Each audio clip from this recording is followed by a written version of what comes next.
Hello and welcome to Deathaura 96, and today we're going to talk about that time I got reincarnated as a slime. Today's topic will be the 3 demon lords who held the title but ultimately lost it because they are just inferior in every aspect to the octogram demon lords. I'm of course talking about Frey, Carrion, and the worst of all, Clayman. But before we start, here's the spoiler warning, as I'll be spoiling a lot of things in this video, so if you don't want to be spoiled, I would highly recommend that you're going to read the light novel, as it is an enjoyable read. For everyone else, let's start with who Frey is. Frey is a former member of the 10 Great Demon Lords and a subordinate of Demon Lord Milim Nava. She is careful and cunning. Together with Milim, they easily outwitted Clayman by making him believe he had control over them, and even had him convinced that Carrion was dead, with the goal of unraveling the identities of the ones pulling his strings. Despite having the title of Demon Lord, Frey is not arrogant, and instead she's shown to be humble, admitting she feels not strong enough to be one of the Demon Lords and resign her position, becoming Milim's subordinate. She is also kind and friendly with Milim, showing a maternal side with Milim and deeply cares for her. As for her past, Frey became a self-proclaimed Demon Lord around the same time as Clayman and Carrion, and as such is regarded as one of the youngest Demon Lords of the 10 Great Demon Lords. Like Clayman and Carrion, due to her being one of the youngest Demon Lords, she became one of the most active Demon Lords in increasing her personal power base in an attempt to bridge the gap between herself and the older generation of Demon Lords, and as such is one of the most well-known Demon Lords across the world for her exploits and power. She herself established her own kingdom and is the queen of the harpies and other winged creatures of the world. She was initially not involved in Clayman's plan of making a new puppet Demon Lord, but later on chose to join in order to boost her own influence as well. As for her abilities, as a harpy, she possesses the ability to fly and is noted to be highly agile as well as extremely skilled in aerial combat. As a self-proclaimed Demon Lord, Frey overall power should amount to that of a Demon Lord seat, making her extremely powerful and only surpassed by the true Demon Lords. As a harpy, it's been stated that Frey specializes in high-speed combat and was stated to fight using her speed and agility to her advantage, especially in fighting in the open air. Due to her magic jamming skill, magical flight is disabled around her, so only winged opponents can hope of fighting her. As for her relationship with Milim, Frey cannot work against Milim. Though they were both Demon Lords, there is a clear difference in power. As Milim's Dragonite flight cannot be cancelled out using magic jamming, she truly is her natural enemy. Hence, she became Milim's follower. After her explosion, she officially became Milim's direct subordinate. Despite being Milim's subordinate, Frey acts more as a mentor to Milim, instructing her on how to rule over her newfound land. Milim, however, often escapes Frey's lesson to join her bestie Rimuru, causing Frey to frequently scold her. Moving on to Carrion. Carrion, also known as Beastmaster, is the king of the Beast Kingdom, Eurozania, and the Beastman, and the former Demon Lord of the 10 Great Demon Lords, now serving as Milim Nava's aide alongside Frey. He has the aura and majesty of a king. He is intelligent enough to run from a battle if he understands that he will die. But is a benevolent king and will prioritize his country before himself, as shown in his fight with Milim. Also, he values strength and valor just like his fellow beastmen. As for his past, about 500 years ago, during the previous Great Tenman War, Carrion stood out among his fellow beastmen and rose up to become a Demon Lord of the 10 Great Demon Lords upon the recommendation of Demon Lord Kazarim and Milim Nava. In order to bridge the power and influence gap between himself and the older generation of Demon Lords, Carrion became one of the most active Demon Lords in the present era in order to boost his power base. As such, Carrion became one of the most well-known Demon Lords alongside Clayman and Frey. As for his relationship with Milim, initially he treats Milim as an equal for being a fellow Demon Lord, but that changed after witnessing her true strength. After the Walpurgis, he relinquished his Demon Lord title and now serves under her as a subordinate. Moving on to Clayman. Clayman was a Demon Lord in the era of the 10 Great Demon Lords. Being a Demon Lord seed, he lacked some power in comparison to the older generation of Demon Lords.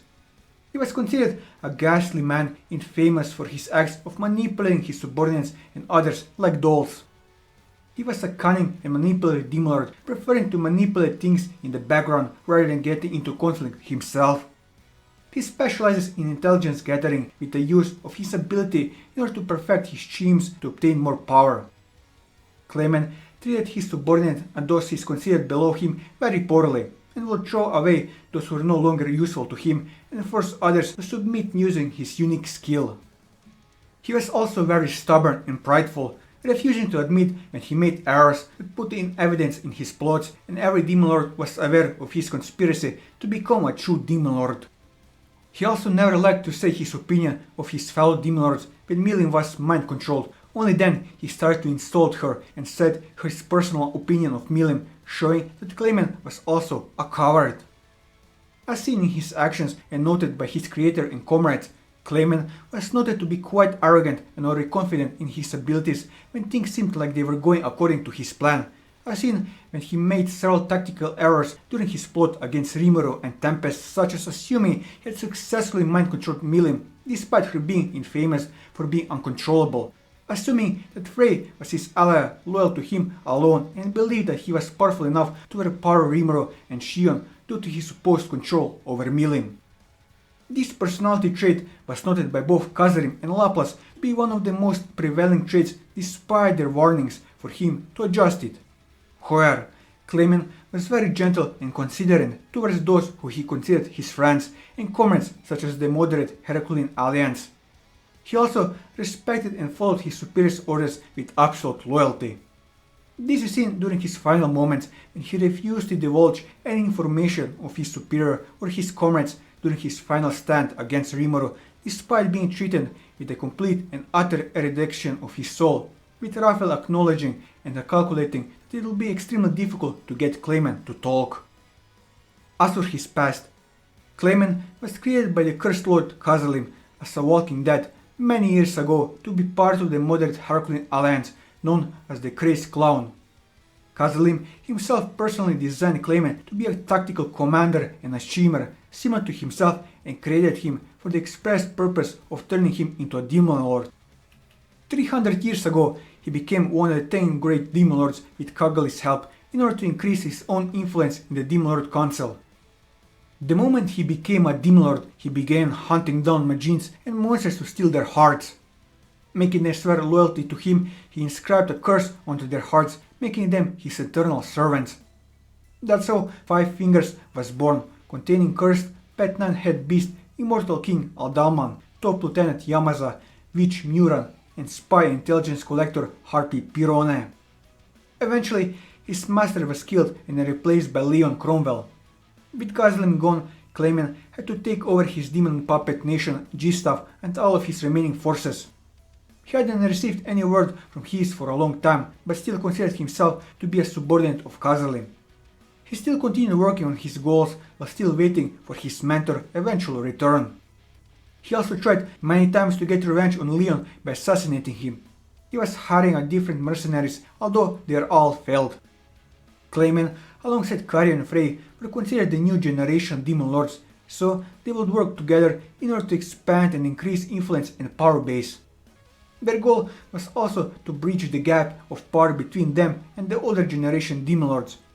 Being the active Demon Lord, his name was greatly known among the humans.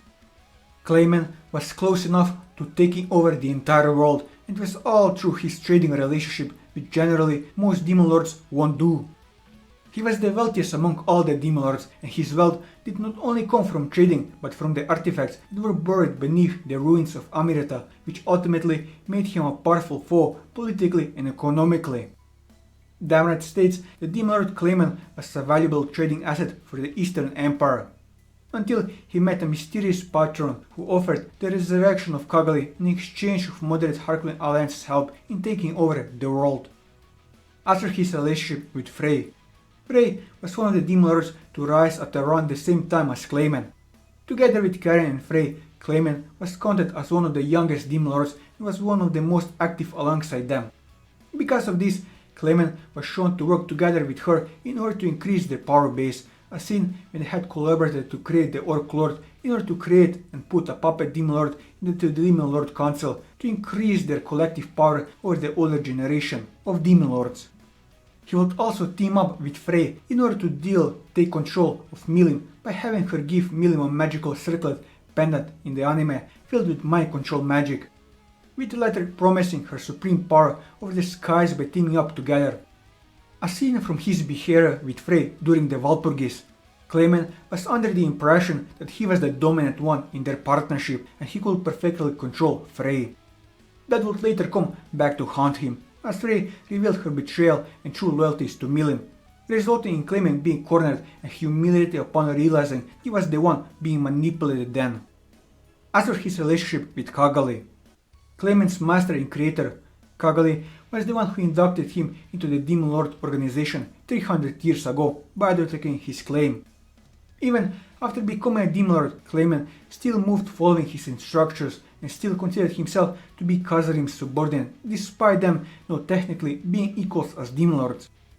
Khazarim saw much of himself in Clayman, as he was created by him to be a schemer much like himself. After Khazarim's original death to Leon, Clayman took over his territory.